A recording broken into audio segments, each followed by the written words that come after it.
Welcome to the Slop Temple. We pray this video helps. You start by enabling the phone's hardware and removing barriers. Open Settings, go to More Connections, and toggle NFC on. This powers the chip.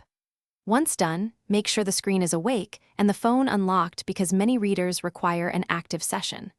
Also remove or thin your case and hold the back of the phone over the reader's target area, typically top center, so the antenna aligns. This ensures reliable detection and prepares you for pairing or payment in the next step.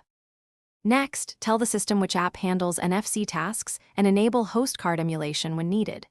In Settings, pick Default Apps and set your preferred payment or NFC app as the handler.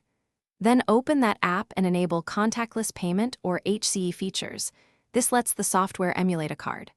Once configured, make a controlled test at a terminal or with an NFC tag, holding the phone steady over the reader.